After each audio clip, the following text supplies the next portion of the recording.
कौन? एक छोटा सा बालक अपनी माता को प्रणाम करके निकल रहा। जैसे ही माता को प्रणाम किया और निकलते वक्त माता ने कुछ कहा।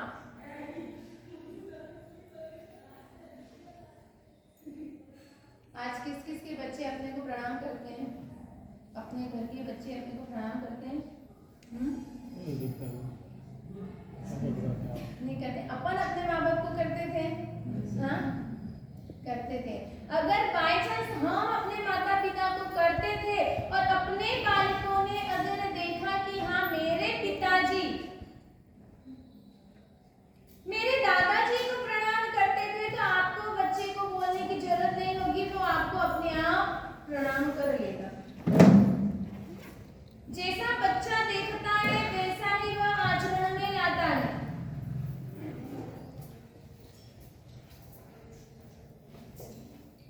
एक बार एक बच्चे ने अपने पिताजी से पूछ लिया कि पिताजी आपके बाल इतने व्हाइट क्यों हो गए? आपके बाल इतने सफेद क्यों हो गए?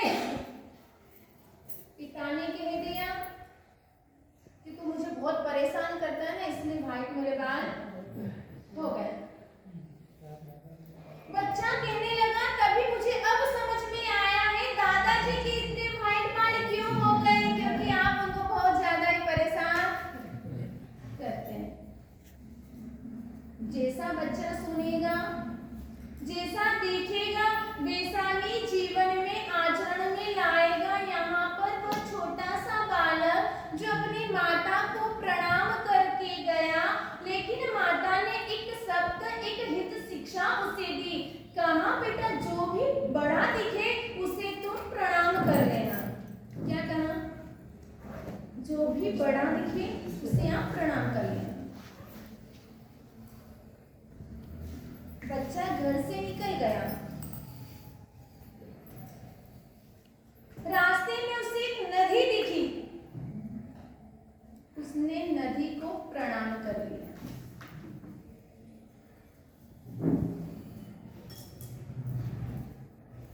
पहले का समय का प्रणाम करने की रीति और रिवाज अलग होते थे। आजकल कैसे प्रणाम करते हैं? कैसे होता है? पहले साष्टांग प्रणाम होता था, पूरे लेट कर उन्हें प्रणाम किया जाता था। फिर धीरे धीरे केवल ये झुककर अंगूठे को स्पर्श, फिर धीरे धीरे और प्रोग्रेस किया हम लोगों ने, और हाँ अंगूठे की जगह फिर घुटने तक आ गया। और अब तो क्या अब हाय बाय, अब हाय बाय पर आ गया है। उस बालक ने श्रद्धा पूर्वक, भाव पूर्वक उस नदी को प्रणाम किया। और कहते हैं श्रद्धा में अगर जा रहे तो भगवान तुमसे दूर नहीं। श्रद्धा पूर्वक उस बच्चे ने प्रणाम किया तो नदी में से आवाज आई। उसने कहा कि तू मुझे प्रणाम क्यों कर रहा है? उसने कह दिया कि मेरी माता ने कहा था जो बड़ा दिखे उसे प्रणाम कर लेना। मैं तो बड़ा छोटा सा बालक हूँ, आप इतने विशाल हैं, आप नदी हैं, इसलिए मैंने आपको प्रणाम कर लिया। तब नदी ने कहा कि मुझसे बड़ा तो मेरा भाई समुद्र बैठा है, उसे जाकर प्रणाम कर। अपने से कोई होशियार व्यक्ति हो, अपने से कोई राय लेने आए, पहली बात किसी ने बता दिया, आपका पता कि भाई हाँ वो अच्छा है, समझदार है, ऐसा है वैसा है, आप उसके पास राय लेने जाएं, आपको कुछ ना कुछ सॉल्यूशन मिलेगा। आपके पास में कोई व्यक्ति आ गया और उस वक्त आपको मालूम है कि मुझसे भी अच्छी राय देने वाला कोई व्यक्ति मिल सकता है, आप उसके पास भेजेंगे? भेजेंगे? हाँ, जवाब तो दीजिए। हाँ,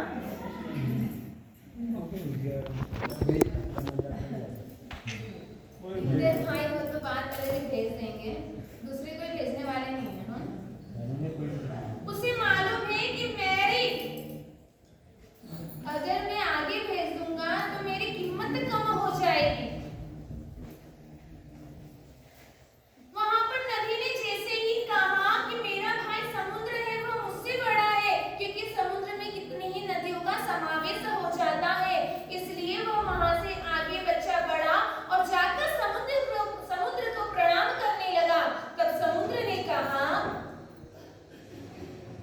अरे बच्चे, तू मुझे क्यों प्रणाम कर रहा है?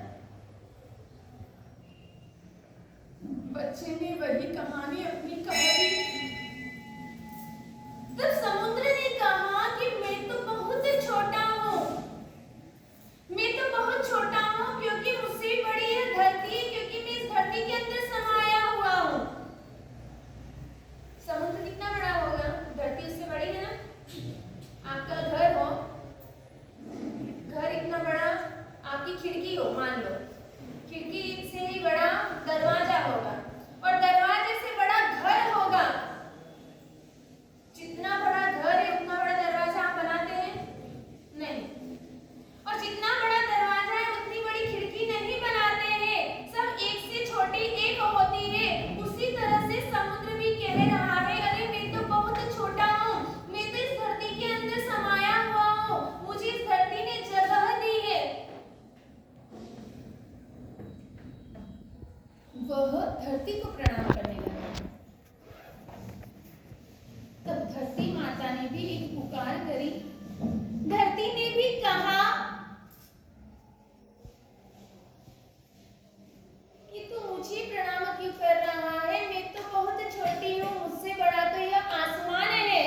कहते हैं इस आसमान का कोई पार नहीं है, कहाँ से शुरुआत हो रही है और कहाँ पर अंत हो रहा है उसकी हमें कोई जानकारी नहीं है। वह आसमान को प्रणाम करने लगा। तब आसमान से भी आवाज आई। वो कहने लगा, अरे मैं तो बड़ा छोटा हूँ, इस दुनिया में सबसे बड़ा है परमात्मा।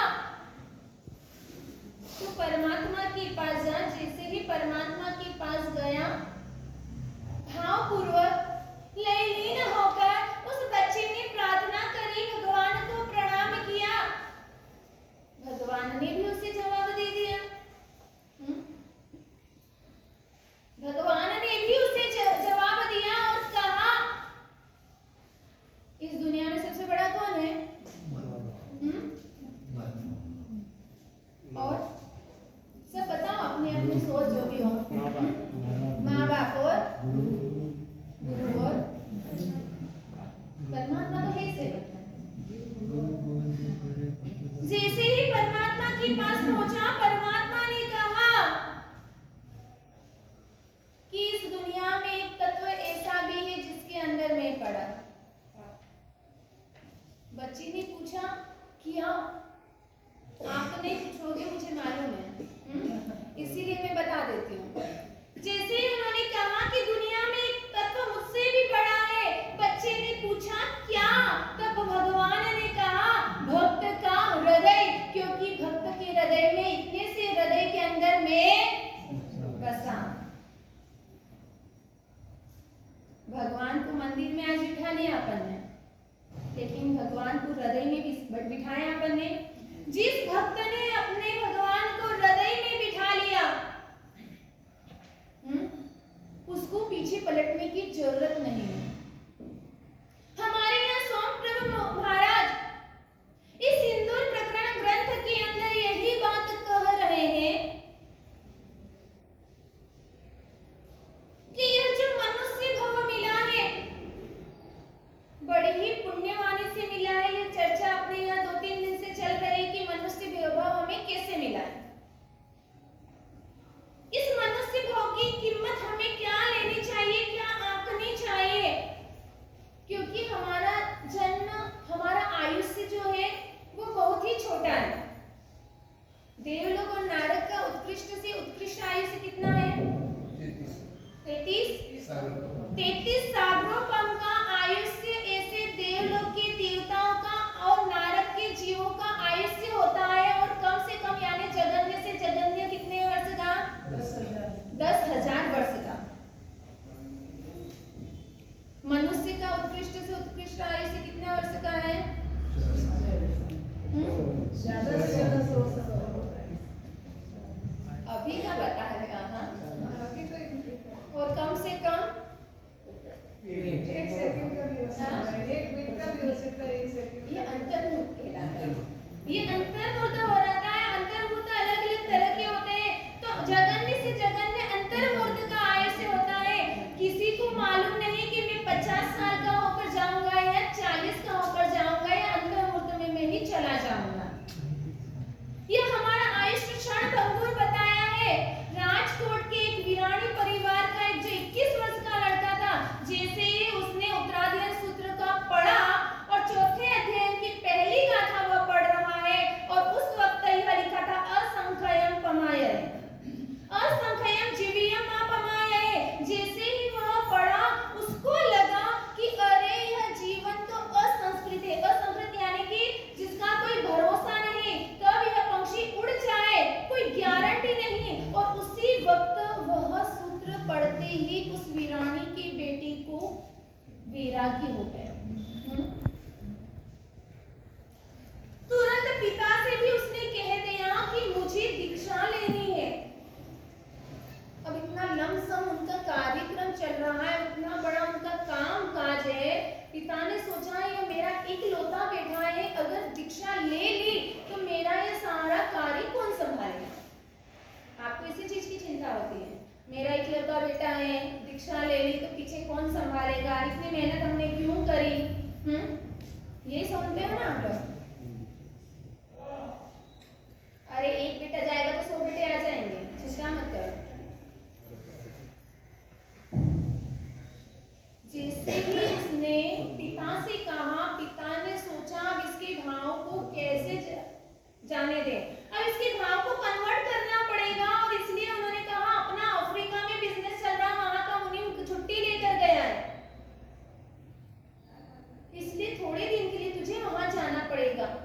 अब वह अफ्रीका पहुंचा। अफ्रीका लंदन होकर जैसे ही वह घर आया, पिता ने सोचा कि इसके विचार बदल गए होंगे, लेकिन इसके विचार वैसे ही थे। उसका कोई मसानिया वैरागी नहीं था ना कि 1 सेकंड में आए और 1 सेकंड में चला जाए। पिता से 1-2 बार कहा, पिता ने सुना नहीं, अनसुना कर दिया। और एक दिन ऐसे उस व्यक्ति ने, उस युवा ने चुपचाप घर से बोली बिगड़ ही वह अपने गुरु भगवंत के पास पहुंच गया। गुरु भगवंत के पास पहुंचने से पहले उसे मालूम था मुझे मेरे गुरु दीक्षा नहीं देंगे, क्योंकि पिता और माता की आज्ञा लिए बिना ही मैं आ गया। इसलिए रास्ते में ही कहीं पर उसने लॉज करवा लिया और लॉज करवाकर वह महाराज साहब जी के पास पहुंचा। सामायिक ले रहा है, महाराज साहब जी को कहा महाराज साहब करे में बनते दे। जैसे ही महाराज साहब करे में बनते दे रहे, उस वक्त कहा नहीं जावत जीवन दीजिए, मुझे जीवन पर्यंत साधु जीवन अपनाना है। तब गुरु ने मना कर दिया, वो बोले कि मैं नहीं दूंगा, जब तक आपके पिता की आज्ञा नहीं होगी जब तक मैं आपको दीक्षा नहीं दूंगा। और उस वक्त उस युवा ने अपने हाथ से ही पचकाना ले लिया। पिता को जैसे ही मालूम पड़ा मेरे बेटे ने दीक्षा ले ली, उसको लेने के लिए आए कि घर पर चल। बेटे ने कहा कि मैंने मेरी मर्जी से लिया, कोई गुरु भगवंत ने मुझे दीक्षा नहीं दी, मेरी मर्जी से मैंने दीक्षा ली है तो मैं घर चलने वाला नहीं हूँ। और आखिर में हार कर पिता को जाना पड़ा। साल भर के अंदर ही वह मुनि भगवंत स्थंडिल के लिए गए थे, रेलवे पटरी के उधर से जा रहे थे, स्थंडिल करके जब आ रहे थे पटरी पर 2 गायें लड़ा रही थी। 2 गाय सिंह में सिंह डालकर लड़ा रही थी, सामने से ट्रेन आ रही। वह मुनि सोचने लगे अगर इन दोनों गायों को मैंने नहीं हटाया तो यह मर जाएगी। ओखे से वह दोनों गायों को हटाने लग गए। इतनी कोशिश कर रहे लेकिन वो हटने के लिए तैयार नहीं। और जैसे ही रेल पास में आई, दोनों गायें अलग हो गई, वहां से पटरी से खसक गई, दूर चली गई।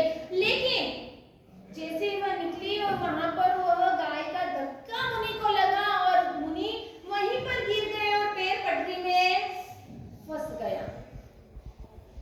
प्रयत्न कर रहे लेकिन निकल नहीं रहे। ट्रेन की चाल बहुत तेज होती है, जैसे ही वह निकलने की कोशिश कर रहा नहीं निकला और वहीं पर उसी वक्त ट्रेन उसके ऊपर मुनि भगवंत के ऊपर चल गई।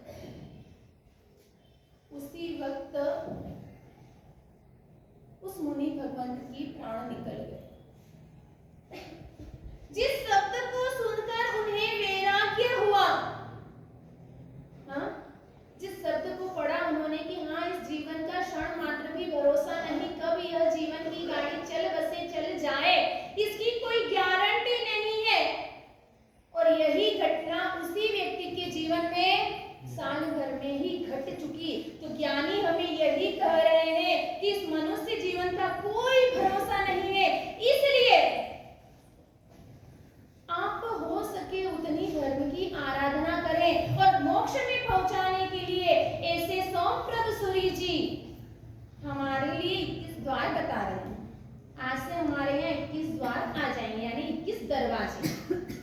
कि कौन कौन से 21 दरवाजे हैं? पहला बताया है जिनेंद्र पूजा। कौन सा बताया है? जो मैं द्वार बताऊंगी, जो कार्य हम नहीं करते वो सबको करना फिक्स है। हाँ, जो व्यक्ति जिनेंद्र पूजा यानी भगवान की पूजा न करते हैं उन्हें आज से स्टार्ट कर लेनी है। कहते हैं जिनेंद्र पूजा गुरु पर्युपास्ति। क्या हो गया सबको? आगे की सोच। हाँ, ये कागज पे नोट मत करो, दिमाग की डायरी में नोट करो। ये तो वो मुझे मालूम है कागज का कागज में ले जाएगा आप लोगों को। फिर कभी एक बार भी आप साल भर में खोल कर देख लोगे तो बड़ी बात है मेरे लिए। जिनेंद्र पूजा, गुरु भगवान की पूजा का क्या महत्व है? मेरे परमात्मा कैसे हैं? मेरे परमात्मा के अतिशय कितने हैं? कितने गुण हैं? परमात्मा के कितने अतिशय हैं? 34 अतिशय। वाणी के कितने गुण हैं? 35 वाणी के गुण हैं। ऐसे हेमचंद्राचार्य ने कुमार पाल महाराजा के लिए, जो कौन से धर्मी थे? जन्म से जैन धर्म वाले थे। कौन थे? शिव धर्मी, यानी शिव धर्म को मानने वाले। ऐसे कुमार पाल महाराजा के लिए स्पेशल कोई गुरु भगवंत प्रवचन में आपका स्पेशल नाम ले, कोई गुरु भगवंत आपके लिए किसी सूत्र की रचना करे, यानी सोच लेना वो व्यक्ति कितना इंपॉर्टेंट है। हाँ,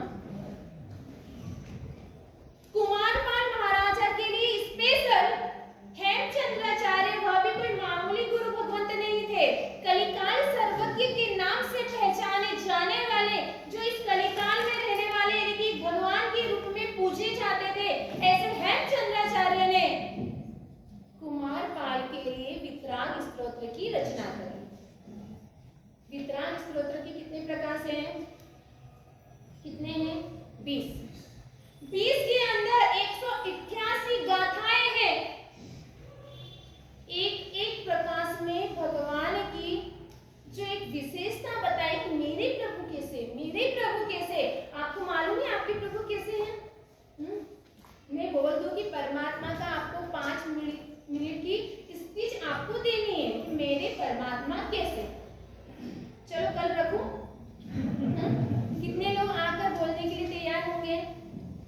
हाँ, 5 जन हैं, क्योंकि वो 5 के ही लगते हैं भगवान। हाँ, सही है ना? परमात्मा के जन्म से ही 4 अतिशय होते हैं। हमारा धर्म कैसा है? मेरे प्रभु ने प्ररूपणा कैसी करी है? कोई धर्म मानता है ये जीव शाश्वत है, कोई अशाश्वत है, लेकिन मेरे परमात्मा की जो वाणी है वह हमेशा स्यादवाद में निकलती है। कहते हैं हाथी का जो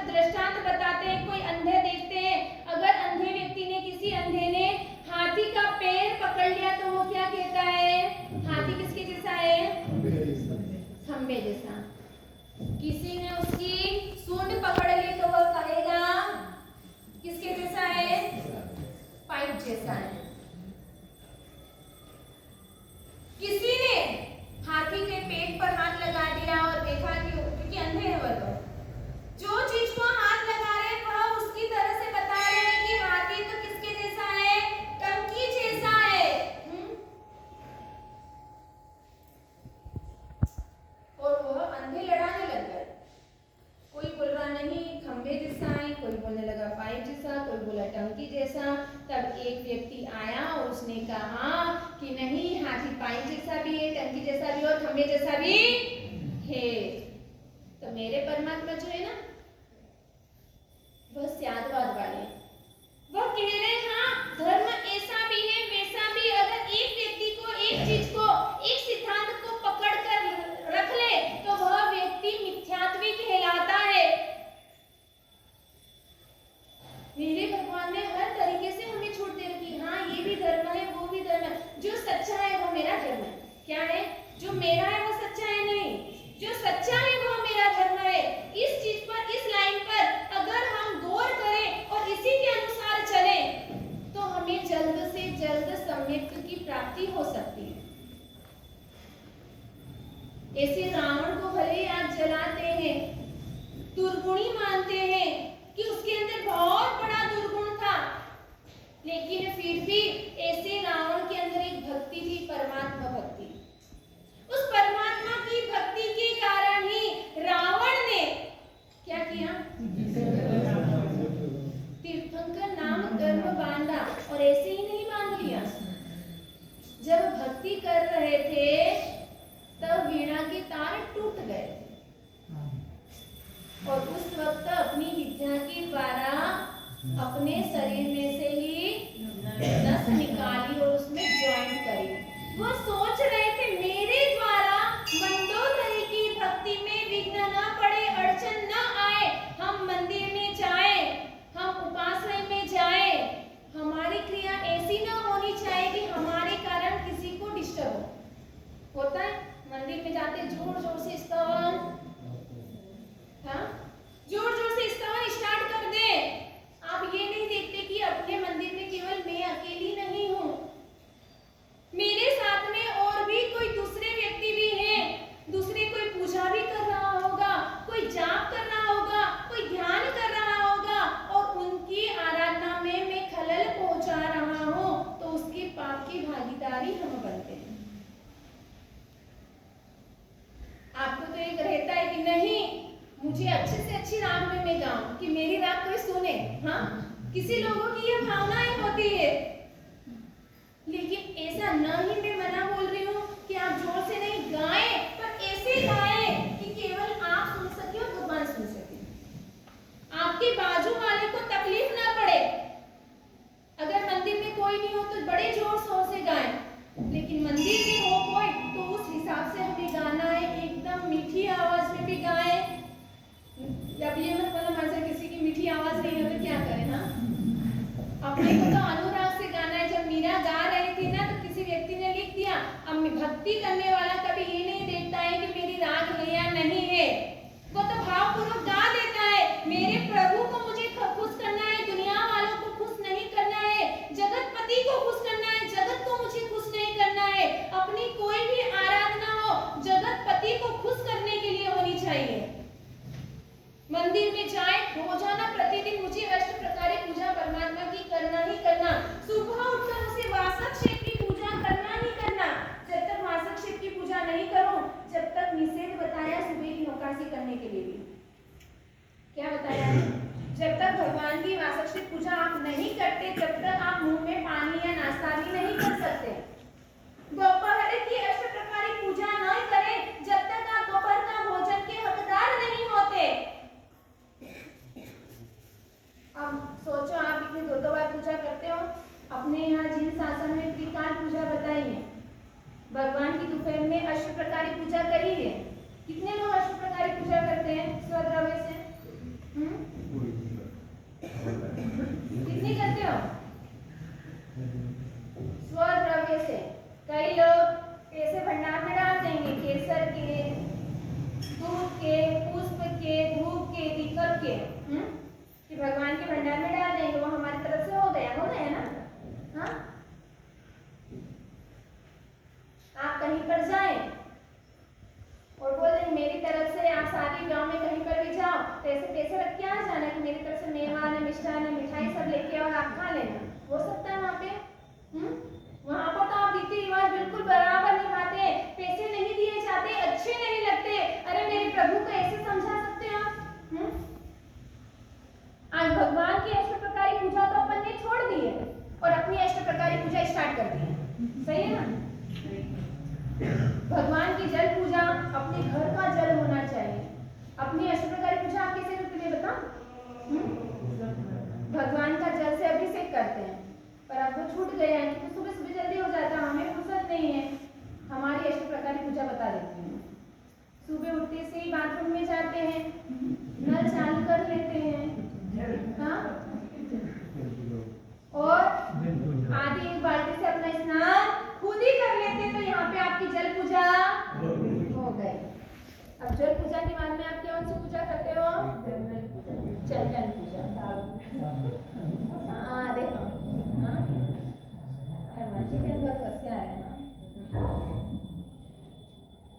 जल पूजा होने के बाद में आप चंदन पूजा करते हैं। आप अपने यहाँ पर क्रीम पाउडर चंदन का या कोई सा भी तेल लगाते हैं, तो आपकी हो गई चंदन पूजा। चंदन पूजा के बाद में कौन सी पूजा करते हो? पुष्प पूजा। अच्छे तैयार हो गए, उसके बाद में बाहर निकलना है, थोड़ी खुशबूदार तो होना है, भले निष्ठामय शरीर है अपना। हाँ, 1 मिनट के लिए आप नहा धोकर एकदम अप टू डेट हो गए, सलमान खान दिखने लगे और आप ऐश्वर्या राय दिखने लग गए हो, हाँ, पर 2 मिनट के बाद में घंटे 2 घंटे में तो अपनी कोई हालत रहती है, और इसलिए सुगंधित बनाने के लिए आप परफ्यूम वगैरह लगाते हैं, तो आपकी कौन सी पूजा हो गई? पुष्प पूजा, क्योंकि पुष्प खुशबूदार होता है। आप भी इत्र वगैरह परफ्यूम लगाकर खुशबूदार अच्छे, मेरे पास बैठने वाला व्यक्ति एकदम आनंदित हो जाए कि हाँ जोरदार खुशबू आ रही। हाँ, उसके बाद में कौन सी पूजा करते हैं? धूप पूजा। आप रसोड़े में तो जाते ही हो ना, और रसोड़े में कुछ भी काम करते थोड़ा बहुत धुआं, केवल आपको धूप पूजा नहीं, पूरे परिवार वालों को, पूरे घर वालों को धूप पूजा हो जाती है। धूप पूजा के बाद में आप दीपक पूजा करते हो। पहले घरों के अंदर लाइटों का सिस्टम नहीं था, इसलिए दीपक चलाना पड़ता था उजाले के लिए, और आजकल हमारे यहाँ क्या हो गया है? भगवान के मंदिरों में भी कई जगह होता है, होनी चाहिए आगे अपने दीपकों से, लेकिन लाइटों से आजकल होने लग गई है, तो अपनी इलेक्ट्रॉनिक यानी कि ट्यूबलाइट वगैरह चालू करके अपनी दीपक पूजा हो जाती है। और उसके बाद में अक्षत पूजा। भोजन में आप क्या करते हो? चावल खाकर अक्षत पूजा भी आपकी हो जाती है। भगवान को तो चढ़ाते हैं और पुजारी खाता है, और आपके तो यहाँ पे आपने भोजन किया तो अक्षत पूजा हो गई।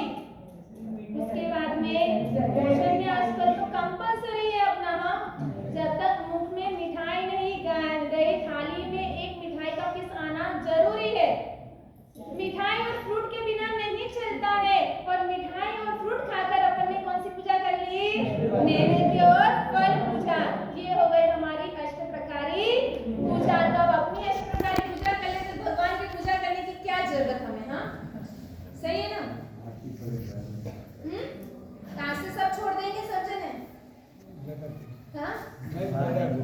भगवान हृदय में बैठे, बोल रहे ना, हृदय मंदिर के भगवान को अपन ने सब करवा दिया है। हाँ, हृदय में भगवान तो उस दिन बैठेंगे जिस दिन आप श्रद्धा पूर्वक आपको लगेगा हर आत्मा में देखो भगवान बस रहा है। जब अपनी यह सोच होगी, यह विचारधारा होगी कि नहीं इसके अंदर भी भगवान है, उसके अंदर भी भगवान है, मेरे अंदर भी भगवान है, उस दिन आप अपने हृदय मंदिर के भगवान की पूजा करोगे तो चलेगा, लेकिन उसके पहले तो हमें मंदिर के भगवान की पूजा करनी पड़ेगी। और ऐसी ही पूजा हमारे पेटरसा मंत्री ने भी करी थी। आज एक एक व्यक्ति का अगर हम देखें ना, ऐसे ही किसी का नाम नहीं आ रहा है। नागकेतु ने पुष्प पूजा करते करते केवल ज्ञान प्राप्त कर लिया। ये अष्टप्रकारी जो पूजा बताई ना, एक एक पूजा की ऐसी ऐसी कहानियां हैं कि उनको किसी को केवल ज्ञान हो गया, किसी को ऐसी समृद्धि प्राप्त हुई। यानी हमारे जल पूजा का क्या महत्व है? ये इतनी चीजें अगर मैं लेने बैठूंगी तो फिर अपना 1 या 2 ही पूजा हो पाएगी। पूरे चातुर्मास में यही चीजें लेनी पड़ेगी तो 21 बार रह जाएंगे अपने। जल पूजा का, केसर पूजा का, पुष्प पूजा का, अक्षत नैवेद्य फल पूजा के एक पूजा के एक दृष्टांत दिए हुए हैं अपने शास्त्रों के अंदर कि यह पूजा करते करते कौन से राजा को क्या हुआ। नागकेतु केवल पुष्प पूजा कर रहे थे। पुष्प कितने में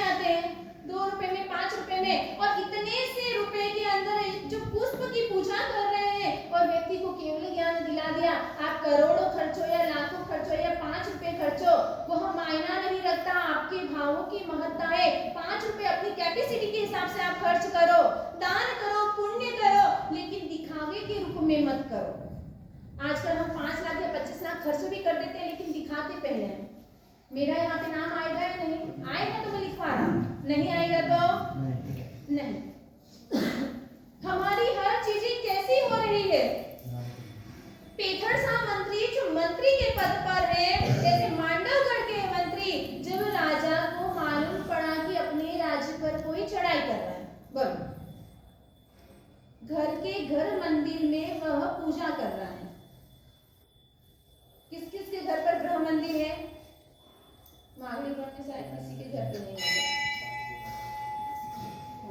ऐसे मंदिर, गृह मंदिर के अंदर वह परमात्मा की पूजा कर रहे हैं, अंग रचना कर रहे हैं। मंत्री ने क्या करा?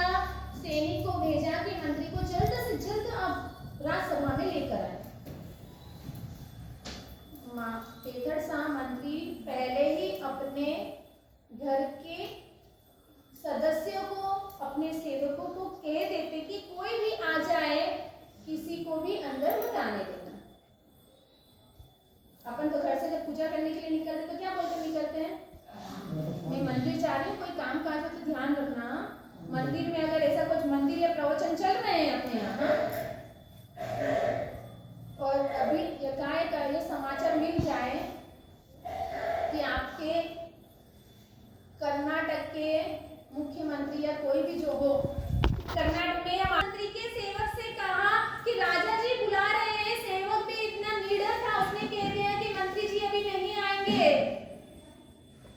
वापस राजा को जाकर कह दिया, दूसरी बार वापस आया सेवक, राजा ने वापस भेजा, सेवक ने कहा कि नहीं आएंगे, अभी मेरे मंत्री जी पेठर शाह, मेरे जो सेठ है, वो भगवान की पूजा कर रहे हैं। राजा को गुस्सा आया, वापस जब सूचना गई, राजा खुद पैदल न रथ न घोड़ा न बग्घी किसी में भी, केवल पैदल चलते हुए पेठर शाह के घर पर पहुंच गए। राजा को देखते ही वह सेवक घबरा गया। अब राजा को तो मना नहीं कर सकते, राजा ने तो घर के अंदर एंट्री कर ली, और जहां पेठर शाह मंत्री भगवान की अंग रचना कर रहा था, भगवान की अंग रचना भी कैसे कर रहे थे? एक सेवक पीछे बैठा हुआ, बहुत अलग अलग तरह के पुष्प लाए हुए थे, एक एक पुष्प छाट छाट कर वह सेवक पेठर शाह मंत्री को दे रहा। पेठर शाह मंत्री हाथ पीछे करते हैं, हाथ में फूल लेते हैं, वह फूल देता और तुरंत भगवान को वह चढ़ा रहा है, अंग रचना कर रहा है। कहीं पर भी नजर नहीं है, केवल मैं और मेरे परमात्मा, इसके अलावा उसे कुछ भी नहीं दिख रहा। पेठर शाह मंत्री जब पूजा कर रहे, राजा ने देखा, सेवक को हटाया चुपचाप, और सेवक की जगह पर राजा बैठ गए, और एक एक पुष्प अब राजा पेठर शाह मंत्री को दे रहे हैं। पेठर शाह मंत्री को मालूम नहीं कि मेरे पीछे कौन बैठा। पुष्प देते देते एक पुष्प दूसरा जो देना चाहिए, जिस रंग का जैसा पुष्प देना चाहिए वैसा पुष्प न देते हुए दूसरा पुष्प वह दे रहा, और जैसे ही दूसरा पुष्प देखा तो तुरंत पेठर शाह ने पीछे पलट कर देखा, तो किसको देखा? राजा को देखा, लेकिन घबराए नहीं, हाँ, डरे नहीं, कहा नहीं कि आप कैसे यहाँ आ गए, कोई बहुमान भाव नहीं, फिर भी वह अंग रचना कर रहे हैं। अंग रचना पूरी परमात्मा की होने के बाद में जैसे वह अपने मंदिर से बाहर आए, तब राजा ने कहा कि पेठर शाह, मुझे देखकर तुझे कोई भय नहीं लगा या कोई डर नहीं लगा कि मैं तेरे पीछे हूँ? किस कारण से आया होगा? क्या कारण है जो राजा खुद मेरे यहाँ पर आ गए? तुझे किसी चीज का भय नहीं लगा? तब पेठर शाह ने क्या कहा? क्या कहा? कि जिसके पीछे राजा, क्योंकि पेठर शाह मंत्री के पीछे कौन था? राजा थे। उसने कहा कि जिसके पीछे राजा और आगे महाराजा हो, उसे किसी भी चीज का डर नहीं होता। इतने आत्मविश्वास से उसने पेठर शाह मंत्री ने ऐसे राजा को कह दिया। इतना गर्व हमें है, कितना निर्भय इतने हम हैं कि नहीं, मेरे परमात्मा है तो मुझे किसी चीज का डर नहीं है।